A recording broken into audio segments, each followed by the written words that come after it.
Bapak Ibu. Tentunya kita semua baik dan luar biasa di dalam Tuhan. Terima kasih buat kesempatan yang Tuhan berikan untuk saya boleh ada berdiri di tempat ini menyampaikan kabar baik, berita sukacita, yaitu kebenaran firman Tuhan bagi jemaat Tuhan di tempat ini. Saya baru pertama kali hadir di tengah kekasih Tuhan di tempat ini. Nama saya Rahtomo Jati. Kata orang tua saya darah utama dan yang sejati.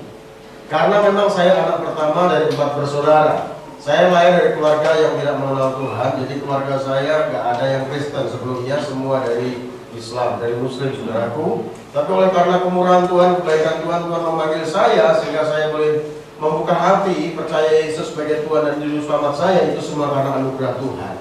Dan setelah saya membuka hati terima Yesus, saya dibaptis ditambah nama Cornelius. Harapan saya seperti perwira Italia yang takut akan Tuhan, sedekah dan doanya didengar dan dikabulkan oleh Tuhan.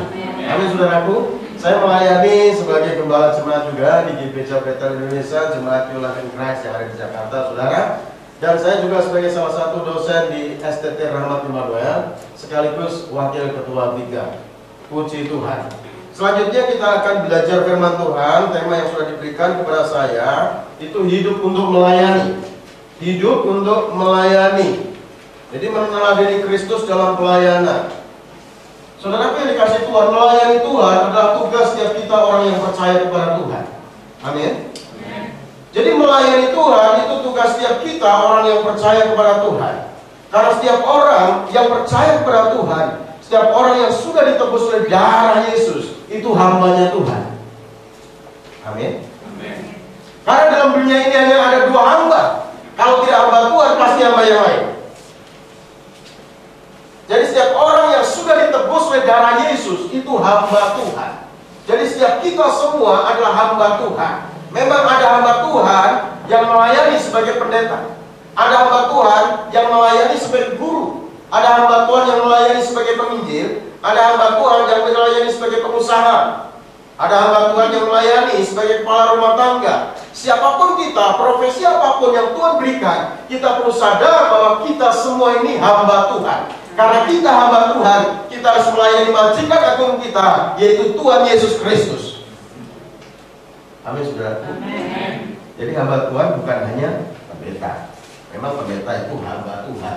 Tapi setiap kita, orang yang sudah ditebus oleh darah Yesus, itu hambanya Tuhan. Dan melayani Tuhan gak harus di belakang mimbar berkhotbah. Melayani Tuhan dimanapun Tuhan tempatkan, di sana tempat kita melayani Tuhan. Karena sebelum Yesus terantar ke surga, Tuhan katakan dalam Markus 16 ayat 15, karena itu aku berkata kepadamu, pergilah ke seluruh dunia, beritakan Injil kepada segala makhluk. Kalau Tuhan katakan pergi ke seluruh dunia, bukan berarti kita keliling-keliling dunia. Kalau Tuhan katakan pergi ke seluruh dunia, artinya dimanapun Tuhan tempatkan, di sana dunia kita untuk menjadi suatu Kristus yang terbuka, yang bisa dilihat oleh banyak orang melalui kehidupan kita, maka orang terima Yesus. Amin, saudaraku. Jadi dalam dunia rumah tangga kita bisa menjadi berkat buat istri kita, buat suami kita, buat anak kita. Dalam dunia perusahaan, ya, kita bekerja di perusahaan bisa menjadi berkat bagi perusahaan di mana kita bekerja. Bisa menjadi berkat bagi atasan kita, bawahan kita. Artinya melayani Tuhan itu di mana saja, kapan saja. Kalau kita orang percaya memiliki pemikiran demikian, maka kita orang percaya akan menjadi jemaat yang misioner. Kalau kita memiliki pemikiran yang seperti ini, maka kita semua akan dipakai Tuhan untuk melayani Tuhan, untuk membawa jiwa-jiwa untuk datang kepada Tuhan, sehingga tempat ini penuh jiwa-jiwa yang diselamatkan untuk kemuliaan nama Tuhan. Itu melayani Tuhan, saudaraku. Untuk itu biar setiap kita yang mau melayani Tuhan, bukan hanya Pak Gembala di tempat ini, bukan hanya aktivis gereja di tempat ini, bukan hanya penginjil, pendeta, full-time di tempat ini, tapi setiap kita orang percaya harus melayani Tuhan. Jadi itu perintah kita, perintah Tuhan Yesus terhadap kita orang yang percaya kepadanya, saudaraku. Kita harus melayani Tuhan. Apalagi dalam situasi pandemi COVID-19 seperti ini, saudaraku, banyak orang itu memerlukan pertolongan dari setiap kita orang yang percaya, saudaraku. Walaupun mungkin kita ada masalah yang kita hadapi, Walaupun mungkin kita ada tantangan, ada pergumulan, tapi Tuhan mau agar kita tetap menunaikan tugas kita sebagai orang-orang yang percaya kepada Tuhan, yaitu menjalankan amanat agung Tuhan Yesus. Amin, saudara. Amin. Itu yang Tuhan mau untuk kita lakukan. Itu yang Tuhan mau untuk kita kerjakan dalam kehidupan kita, saudara. Untuk itu, untuk mendasari kebenaran firman Tuhan yang akan saya sampaikan selanjutnya, saudara, maka kita akan membuka Alkitab kita yang terambil dari 1 Petrus 5 ayatnya yang pertama sampai yang kelima.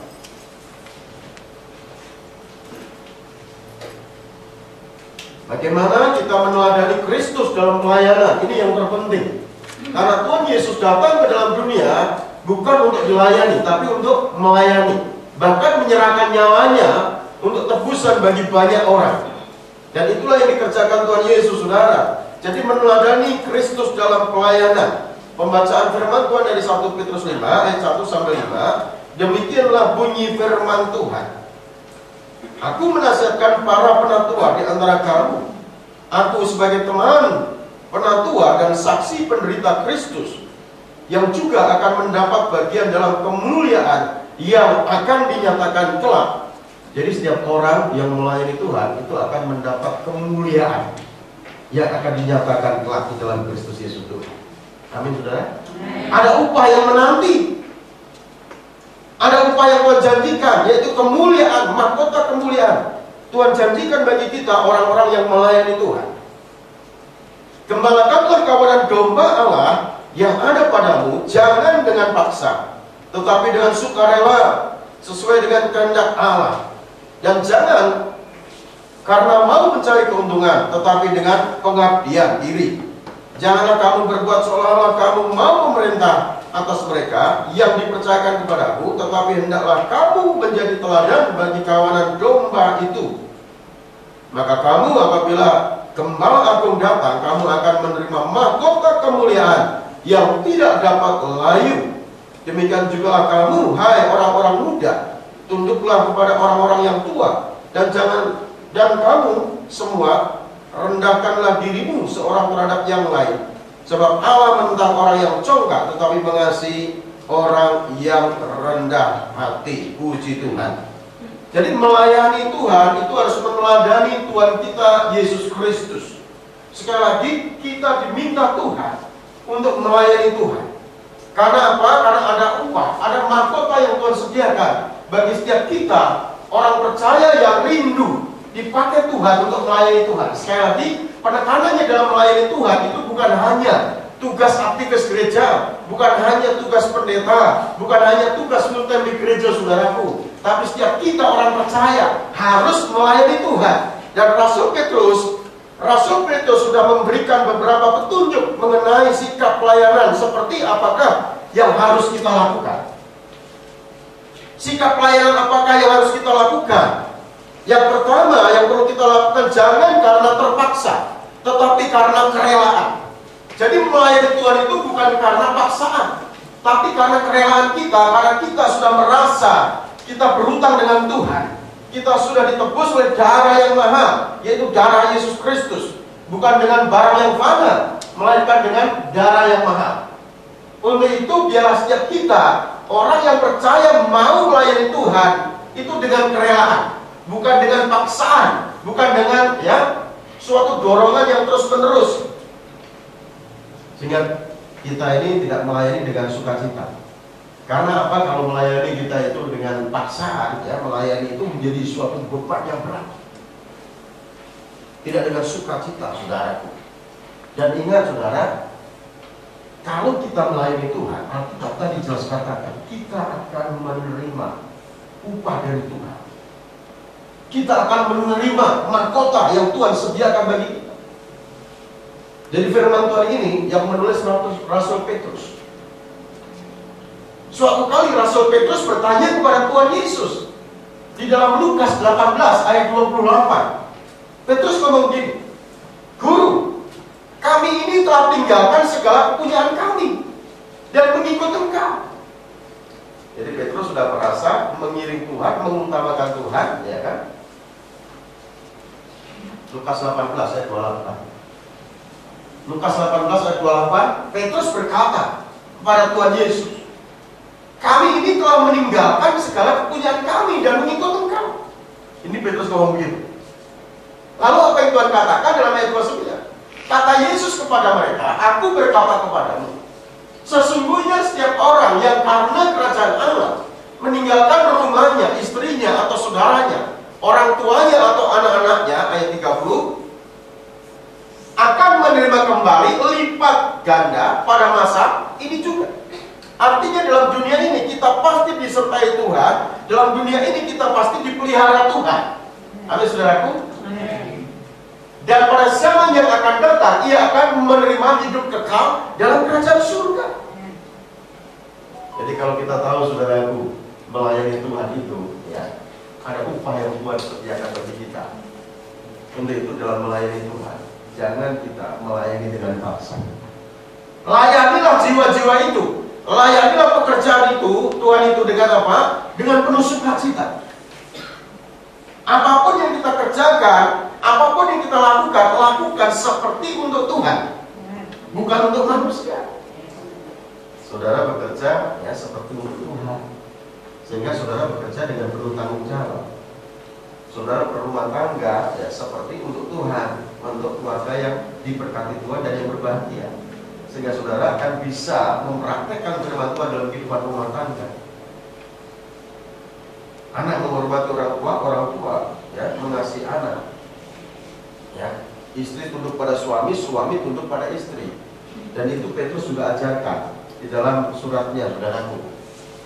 Dan itu melayani Tuhan. Jadi apapun yang kita buat seperti untuk Tuhan, itu melayani Tuhan. Sehingga kita mengerjakan segala sesuatu dengan tidak apa? Dengan paksa.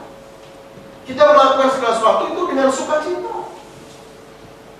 Setelah saya terima Yesus, saudaraku, saya belajar untuk segenap hati melayani Tuhan. Dan saya rasakan, saudaraku, ya, tuntunan Tuhan, penyertaan Tuhan, pemeliharaan Tuhan itu luar biasa. Saya melayani, ya, tanpa dengan paksaan. Saya melayani dengan penuh sukacita. Saya terima Yesus tahun 2005. Setelah itu, saudaraku, apa yang terjadi? Ya, ada proses yang harus saya lewati. Karena saya mau hidup benar, ya, sesuai dengan firman Tuhan. Saya mau mengiring Tuhan, saya mau melayani Tuhan, saudaraku. Dan keluarga saya juga sudah tidak memperdulikan saya. Karena apa? Saya telah menjadi Kristen. Lalu saudara, saya ke Jakarta. Saya nongkrong di Terminal Pulau Gadung, ya kan? Pakai motor hitam, helm hitam, jaket hitam, kulitku jadi hitam. Saya pernah jadi tukang ojek, saudara. Dibentuk Tuhan, diproses Tuhan. Tapi saya belajar melayani Tuhan dengan segenap hati saya, dimanapun Tuhan tempatkan. Saya melayani waktu itu gereja kecil perintisan di daerah Ujung Menteng juga, saudara. Saya membantu pelayanan di sana. Jadi gereja itu ya belum ya ada jemaatnya, jemaat hanya keluarga saja. Jadi saya pakai motor hitam, ya, helm hitam, jaket hitam, saya nongkrong di Terminal Pulau Gadung. Lalu setiap hari ya saya selalu datang ke gereja itu untuk berdoa bersama dengan gembala. Hari Minggu ibadah, saya main gitar, istri gembala pimpin pujian, ya, pendeta khotbah. Jemaatnya nggak banyak, cukup 5 saja, ya kan, nggak banyak. Dari 5 saudara, dari 5 tambah jadi ya 8, 10, 15. Dan kebanyakan saudara jemaatnya itu ya sudah tua-tua. Sudah tua-tua. Sebagai anak muda waktu itu saya berpikir, kapan saya punya jodoh kalau begini? Karena tua semua, jemaatnya kita layani. Iya, jemaatnya tua-tua. Habis ibadah selesai, saya antar itu, omah-omah itu, ya karena rumahnya ada yang jauh, saya antar pakai motor saya. Saya bukan boncengin ya cewek, ya pacar, tapi boncengin nenek-nenek. Tapi saya lakukan dengan penuh sukacita, tidak dengan paksa, saudara. Dan saya ya waktu itu diberikan apa ya persembahan setiap bulan itu cuma 50.000. 50.000 saya dikasih, ya saya balikin lagi. Karena apa? Saya kasih ke gereja lagi. Karena saya sudah mendapat penghasilan dari nongkrong di Terminal Pulau Gadung, saudaraku, dari naik ojek. Karena ini jemaat juga nggak banyak. Tapi apa yang saya lakukan, saudara, Tuhan perhitungkan. Sekalipun saya diproses, Tuhan dibentuk, Tuhan dipeluk gantung, saya mau melayani dengan segenap hati, tanpa dengan paksa. Dan Tuhan perhatikan, saudara. Jadi kalau saudara lewat terminal Pulau Gadung, mau masuk terminal di depan Hotel Darissa, ada gerombolan tukang ojek, tanya nama saya. Sebagian masih tahu, karena itu tahun 97 sampai tahun 2000-an, saudara. Sebagian masih tahu. Nama saya di sana bukan Cornelius Rapopo Jati, tapi nama saya ya di sana dikenal dengan nama Haleluya. Saya dipanggil Haleluya, saudara. Coba, saudara tanya, apakah di sini dulu ada yang namanya Haleluya? Itu sebagian masih tahu. Haleluya itu saya. Kenapa saya dipanggil Haleluya? Karena tempat itu kan bebas, siapapun boleh nongkrong di sana. Ya kan? Saya nongkrong di sana, ya. Saya yang penting saya nggak mengganggu mereka nggak mengganggu saya. Saya nggak pernah memperkenalkan diri. Karena tempat itu bebas, saya nongkrong saja. Dan setiap Sabtu dan Minggu saya tidak ada di pangkalan. Sehingga membuat tukang ojek yang lain tanya sama saya, kenapa kamu setiap Sabtu nggak ada di tempat ini? Karena tanya, saya jawab, kalau Sabtu saya kuliah. Jadi waktu itu saya mengambil sekolah teologi, saudara. Saya kuliah sekolah teologi, dan Sabtu itu kuliah dari pagi sampai sore. Oh, masuk sih kamu kuliah? Nggak percaya kalau saya kuliah, saudara. Kalau Minggu kamu kemana? Kok nggak ada di sini juga? Kalau Minggu aku ke gereja. Jadi saya ngomong ke gereja, mereka yang mau tahu kalau saya Kristen. Loh, jadi kamu Kristen ya? Oh iya, saya Kristen. Kenapa? Lalu mereka tanya, kenapa orang Kristen memanggil Haleluya? Dari situ, saudaraku. Karena bertanya seperti itu, saya kasih jawabannya. Kamu mau tahu artinya Haleluya? Haleluya itu artinya pujilah Tuhan. Oh gitu ya? Ya, makanya kalau kita katakan Haleluya, kita jawab amin. Pujilah Tuhan ya. Dan sejak saat itu, saya dipanggil Haleluya, saudara. Sampai sekarang nggak tahu nama saya. Aktivitas saya kan di Kelapa Gading, saya ngajar di Kelapa Gading. Ya kan, kalau sekarang memang ya lewat online semua, sudah mengajar lewat online, lewat Zoom meeting, saudara. Ya, aktivitas saya di Kelapa Gading, kalau saya lewat depan terminal, itu masih pada ingat sebagian, saudara. Istri saya kadang juga bingung. Kalau saya lewat depan terminal, ya kalau nggak macet saya berhenti, kaca mobil saya buka. Mereka masih kenal saya. Haleluya, apa kabar? Siapa? Kamu kok dipanggil Haleluya? Istri saya gitu. Oh iya, saya di sini dipanggil Haleluya. Saya dibentuk Tuhan, diproses Tuhan, tapi saya belajar melayani tanpa dengan paksa, dengan sukacita, dengan sukarela, saudaraku. Ternyata Tuhan perhatikan apa yang saya kerjakan, ya tanpa paksaan, dengan penuh sukacita, penuh ya gairah melayani Tuhan, itu Tuhan perhatikan.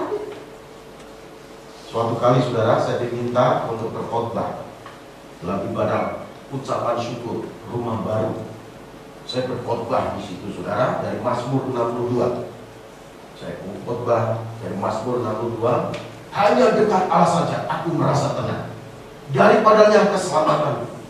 Dan pada saat saya khotbah seperti itu, saudara, ternyata ada seorang perempuan yang memperhatikan saya. Mungkin dia berpikir kalau saya dekat dengan hamba Tuhan ini, hatiku bisa tenang. Tahu juga, saudara, ibadah ucapan syukur, ya selesai ibadah makan-makan, namanya ucapan syukur, ya kan? Makan-makan, lalu kenalan, ternyata anaknya yang punya rumah, saudara. Anaknya yang punya rumah. Dan yang luar biasanya, setiap kali ada acara ibadah, entah itu ulang tahun, saya diminta khotbah di sana. Dan akhirnya saya mulai berpacaran, saudara. Orang tuanya sebenarnya tidak setuju. Kenapa? Ya, hamba Tuhan diundang hanya untuk pelayanan, hanya untuk khotbah. Ternyata pacarin anaknya.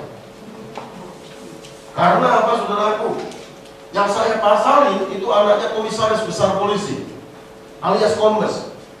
Pangkat terakhir Brigadir Jenderal Polisi, saudara, bintang 1. Waktu itu gelar harapan orang tuanya itu anaknya menikah dengan ya, orang yang sudah mapan, kan begitu, saudara ya. Ya, harapannya itu ya paling nggak anak buahnya pangkatnya AKP gitu kan. Ternyata ya anaknya pacaran dengan ya, hamba Tuhan yang baru selesai sekolah teologi. Waktu itu baru selesai sekolah teologi juga. Tapi karena saya punya niat baik, saudara, saya mau melamar dan mau menikah.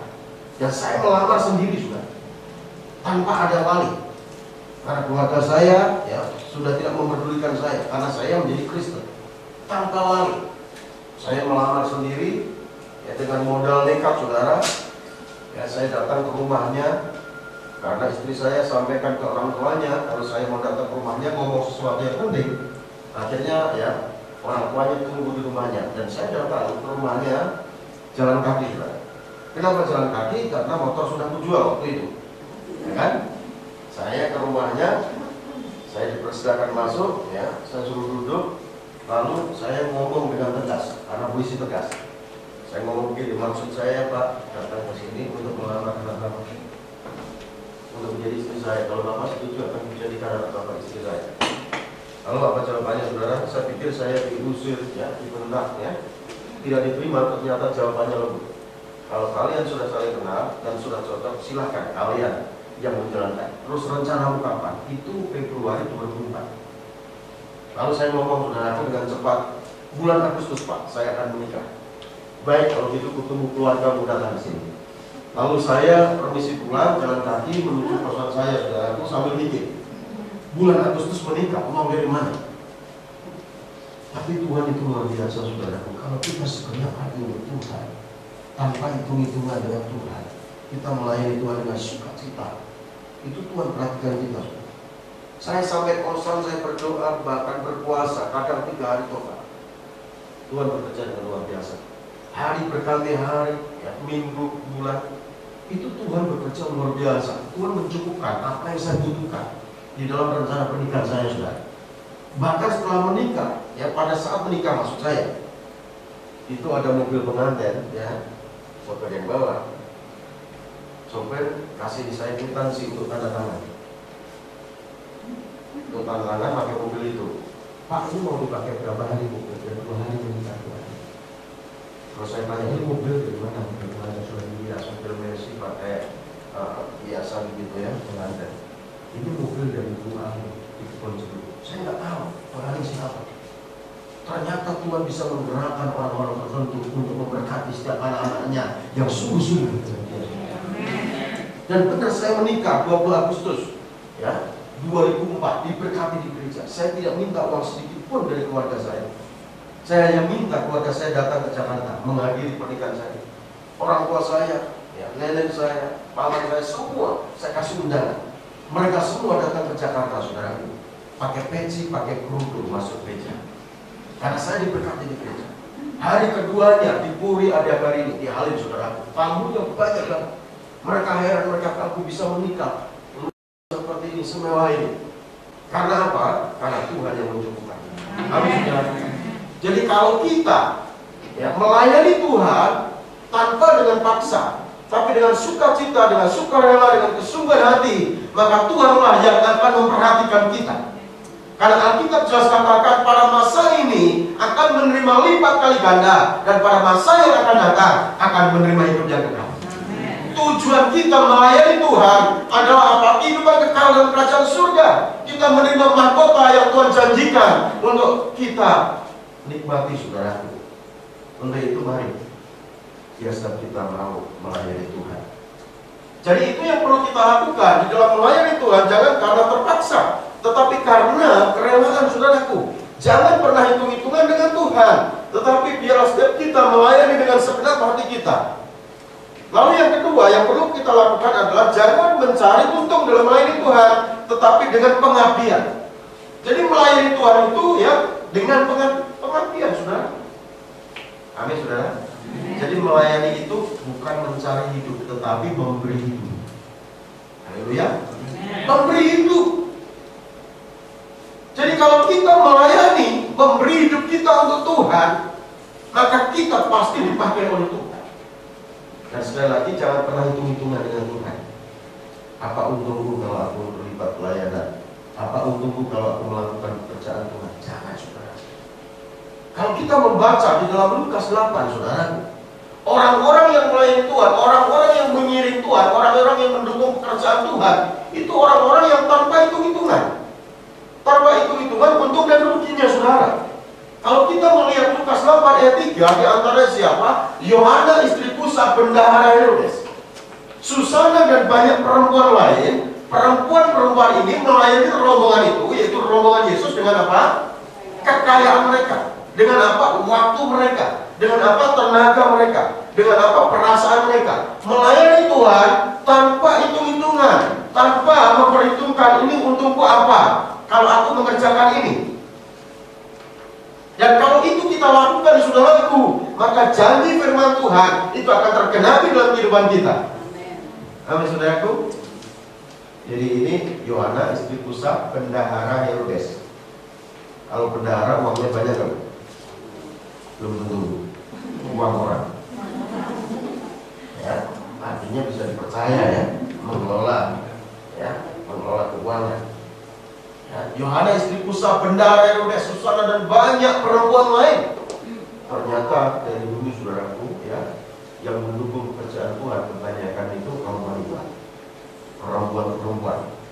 Dan di ruangan ini katanya ya banyak ibu-ibu semua. Enggak semua, maksudnya yang lebih banyak ibu-ibu ya. Ya mungkin bapak-bapaknya lagi sibuk juga bisa. Itu. Tapi berbahagia bagi setiap bapak-bapak yang pagi ini hadir. Karena kita mau dipakai Tuhan semua. Tapi saudaraku, untuk melayani Tuhan. Untuk itu jangan pernah kita mencari untung dalam pelayanan. Apa yang dapat dari pelayanan ini? Jangan, saudaraku. Jangan berpikir seperti itu. Tetapi dengan pengabdian, melayani memberi hidup bukan mencari hidup. Karena Tuhan sudah memberi yang terbaik buat kita. Dia menyerahkan nyawanya bagi kita, ganti tebusan dosa kita, saudara. Untuk itu mari kita melayani dengan penuh pengabdian, saudara. Ini yang kedua yang perlu kita lakukan. Lalu yang ketiga yang perlu kita lakukan adalah jangan dengan memerintah, tetapi berikan teladan. Jadi melayani Tuhan yang perlu kita lakukan itu jangan kita hanya memerintah, tetapi memberi teladan. Di awal tadi saya katakan bahwa Tuhan pakai kita di mana saja, kapan saja. Kita menjadi surat Kristus yang terbuka, yang bisa dilihat oleh banyak orang. Jangan kita hanya memerintah, tapi kita sendiri tidak melakukan. Yang Tuhan mau adalah kita melakukan apa yang kita mengerti, apa yang kita pahami, sehingga kita menjadi saksi, menjadi berkat bagi banyak orang. Amin, saudara. Kadang ada orang yang begitu, saudara, melayani tinggal perintah-perintah, ya. Mentang-mentang dikasih kedudukan, kasih jabatan, ya, perintah-perintah. Kalau prinsip Tuhan Yesus tidak seperti itu. Tuhan katakan, aku datang untuk melayani, bukan untuk dilayani. Bahkan menyerahkan nyawa bagi tebusan banyak orang. Itu yang dilakukan Tuhan Yesus, saudaraku. Dan Tuhan mau ya kita menjadi surat Kristus yang terbuka. Kalau di gereja memang kelihatan semua rohani, Pak. Semua rohani. Kalau ketemu teman kita pasti ya selalu haleluya, puji Tuhan, rohani semua. Apalagi kalau menyembah Tuhan, ya rohani semua kelihatan. Angkat tangan tinggi-tinggi sambil nangis-nangis, gemetar-gemetar. Dan Tuhan mau tidak hanya di dalam gereja, di luar gereja pun kita tetap menjadi teladan. Amin, saudaraku. Jangan di gereja gemetar, tapi pada saat setir mobil dibuatnya orang di jalan raya gemetar juga. Ya kan? Kadang ada orang seperti itu, saudaraku. Ada salah satu mahasiswa saya lapor sama saya. Ada pendeta diundang khotbah di gerejanya, ya, khotbahnya bagus luar biasa. Pada saat selesai khotbah, turun dari mimbar, dia mau keluar dari parkiran, mobilnya kehalang, jemaat marah-marah. Karena mau khotbah di tempat lain, karena kehalang jemaat, mobil jemaat dikeplak. Ini mobil siapa sih? Tidak tahu, saya mau buru-buru khotbah di tempat lain. Karena nggak mengalami seperti itu, marah-marah di situ, saudaraku. Enggak jadi teladan. Banyak orang pintar khotbah, tapi Tuhan bukan mau supaya kita pintar khotbah, tapi melakukan apa yang kita khotbahkan. Itu yang Tuhan mau, saudaraku. Jangan kita melayani hanya perintah-perintah saja, tapi melayani Tuhan itu memberi teladan bagi banyak orang, saudara. Firman Tuhan katakan di dalam Filipi 4 ayat 9, apa yang telah kamu pelajari, apa yang telah kamu terima, apa yang telah kamu dengar, apa yang telah kamu lihat padaku, kata Rasul Paulus. Artinya Rasul Paulus memberi teladan. Amin, saudaraku. Lakukanlah itu, maka Allah sumber damai sejahtera akan menyertai kamu. Hamba Tuhan harusnya ngomong seperti Rasul Paulus ngomong. Apa yang kamu lihat padaku, lakukanlah itu, karena aku pun melakukan firman Tuhan. Amin. Kalau ada orang ngomong begini, udahlah kita nggak usah lihat hidup hamba Tuhan itu, yang penting khotbahnya bagus. Benar nggak saudara? Hah? Kita dengar aja khotbahnya, nggak peduli lah hamba Tuhan mau hidup seperti apa. Bisa nggak seperti itu? Nggak bisa, saudara. Harusnya hamba Tuhan ngomong seperti Rasul Paulus ngomong. Apa yang kamu lihat padaku, lakukanlah. Amin. Artinya hamba Tuhan harus menjadi teladan. Bukan karena memiliki jabatan kedudukan lalu main perintah, asal ngomong tapi tidak melakukan.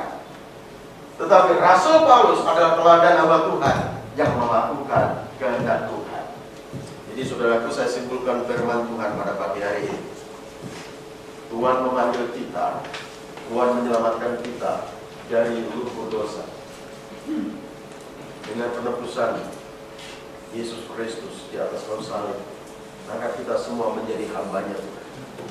Tidak seorang pun di tempat ini yang bukan hamba Tuhan. Kita semua hamba Tuhan, karena kita sudah ditebus oleh darah Yesus. Memang ada hamba Tuhan yang melayani sebagai pendeta, penginjil, ibu rumah tangga, profesi boleh beda. Tapi sadar bahwa kita semua adalah hamba Tuhan. Karena kita hamba Tuhan, kita harus melayani majikan agung kita, yaitu Tuhan Yesus. Melayani Tuhan, kita harus meneladani apa yang dikerjakan, apa yang dilakukan Tuhan Yesus. Dan Rasul Petrus juga sudah memberi nasihat bagi kita bagaimana kita harus melayani Tuhan. Yang pertama, jangan karena terpaksa dalam melayani Tuhan, tetapi karena kerelaan. Amin, saudaraku. Jangan dengan paksa, tapi dengan kerelaan. Yang kedua yang perlu kita lakukan, jangan mencari untung, tetapi dengan pengabdian. Jadi melayani Tuhan itu adalah memberi hidup, bukan mencari hidup. Sehingga kita melayani Tuhan itu pengabdian. Dan Tuhan yang melihat hati, Tuhan yang melihat kehidupan kita, Dia akan menilai kita. Dan Tuhan akan memberikan reward bagi kita. Tuhan akan memberikan upah bagi kita yang mau melayani Tuhan dengan sungguh-sungguh. Amin, saudaraku. Karena itu yang Tuhan janjikan. Tuhan sediakan mahkota bagi setiap kita. Lalu yang ketiga yang perlu kita lakukan adalah jangan dengan memerintah, tetapi berikan teladan.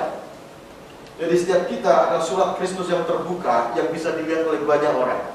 Jangan jadi patung sandungan, tapi jadi teladan bagi orang-orang yang ada di sekeliling kita, saudaraku. Sehingga banyak orang akan mengenal Tuhan, percaya Tuhan sebagai Yesus, Tuhan dan Juru Selamatnya. Melalui siapa? Melalui hidup saudara dan saya. Amin, saudara. Jadi pergumulan saya bertahun-tahun agar keluarga saya terima Yesus. Dan itu menjadi kenyataan. Karena apa mereka melihat dalam kehidupan saya. Bapak saya terima Yesus 2007. Mama saya terima Yesus 2015. Adik saya terima Yesus 2016. Dan yang satu masih. Mereka masih pakai kerudung, pakai peci, saudaraku. Tapi saya yakin dan percaya kalau kita mau menjadi keluarga, kita doakan terus, maka satu orang bertobat seisi keluarga akan diselamatkan. Nah, saudaraku, kita harus memiliki beban untuk jiwa-jiwa yang ada di luar sana, apalagi di masa pandemi COVID. Banyak orang memerlukan uluran tangan kita, banyak orang memerlukan pertolongan kita, perhatian kita, saudaraku. Sehingga orang-orang yang kita layani dengan baik, dengan benar, mereka akan datang kepada Tuhan. Sehingga tempat ini sudah tidak muat lagi. Bahkan ibadah bisa dibikin beberapa kali. Dengan tentunya jarak yang sudah ditentukan, nggak begitu beda-beda sudah beda, dan pakai protokol kesehatan. Dan ini musim masa memulai, saudaraku. Jadi setiap kita mau terlibat semua di dalam melayani Tuhan, karena hidup ini adalah kesempatan. Tuhan Yesus memberkati. Mari kita bangkit berdiri, saudara. Kita datang kepada Tuhan.